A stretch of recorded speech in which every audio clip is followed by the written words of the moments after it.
Bueno, hoy vamos a hablar respecto a impresiones, preguntas y tal vez sensaciones incluso de la lectura, de la conferencia de Bruno Keisein sobre Adolf Loss. No sé si alguno tenga algo que quisiera empezar a decir, un tema, tal vez una pregunta, algo que le impactó. Pues a Hubo mí me un tema pareció, que, bueno, bueno, dale, ¿qué tal? Sí, claro. no hable usted, Santiago. Bueno, a mí me pareció como interesante lo que habla de cómo, o sea, como el ornamento y como una piel, que es en este caso las de los edificios, puede ayudar a separar como dos espacios y darles una independencia. Entonces, él habla en un momento de cómo hay edificios que tienen como una fachada muy simple, pero su interior es bastante complejo y esto permite que, pues, que se puedan obtener distintas espacialidades por medio de algo así como, como cambiando el tipo de ornamento y lo que divide como el interior del exterior. Y entonces que puede haber como una diferenciación entre esas dos cosas. No siempre tienen que ir como de la mano como uno cree. Pues eso fue lo que me pareció como más importante. Ok, Me pareció, pues como interesante eso, es como la influencia del uno sobre el otro. Es decir, yo me acuerdo cuando le estaba explicando el edificio de la Micheletplatz, cuando habla de los cubitos, de los vidrios que están como con ángulo, que comienza a hablar de la forma en que estos se crearon y comienza a decir que claro, como estos son como espesos, casi que cóncavos o convexos, pues la luz entra de una forma distinta, igual como la textura que nos comenzaba a hablar antes en el video, que casi que es autoportante, casi como que habla siempre de la relación entre la estructura y la textura. Sin embargo, esta textura podría llegar también a ser parte de la misma estructura, si se puede llamar así. Nada, eso por ahora como me llamó la atención hablando de ese tema. ok. Eh,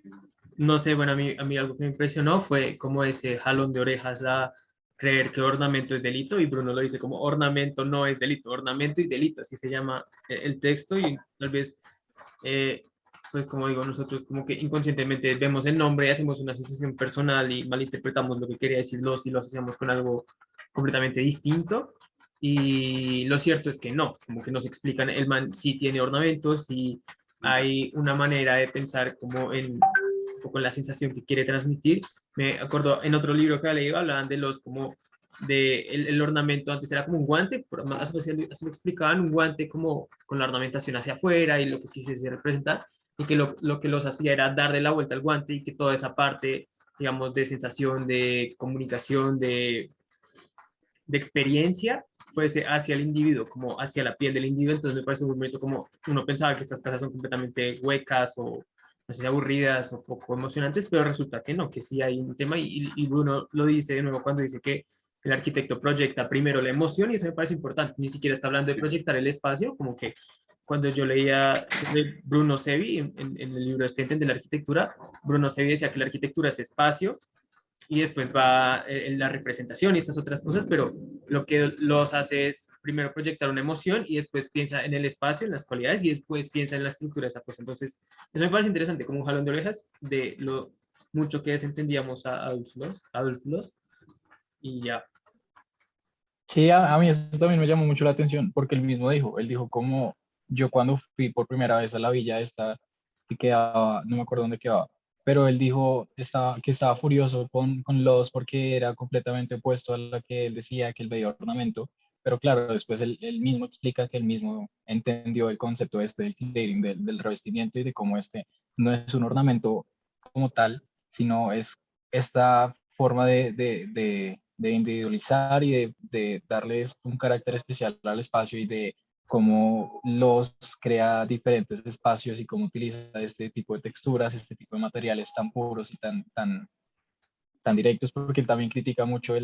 bueno, un poco más con lo de Samper, de este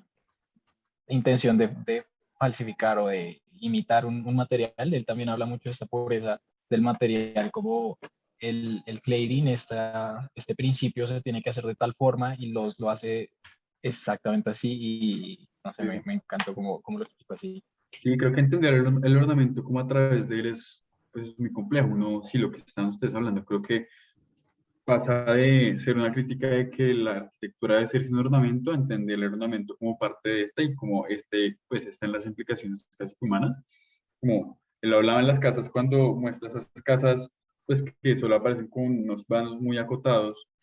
Sin embargo, pues cuando, pues primero, el entendimiento de la textura y segundo, pues, la introducción de esto del romplan dentro de esa arquitectura se vuelve pues una arquitectura muy compleja. Realmente se entiende como los conceptos de una forma distinta. Cuando él habla de la entrada de la Michelet-Prats, cuando habla que las columnas no hacen parte de la estructura, pero sí son las que estructuran la entrada, me parece que es pues, importante entenderlo así, como no se trata de un tema como meramente estructural o de que no es, sí, no se trata de, no, es que es ornamento porque no está haciendo parte de la estructura, sino hace parte de otras cosas mucho más importantes o inmateriales de lo que es la arquitectura, del espacio. Ya, eso quería agregar.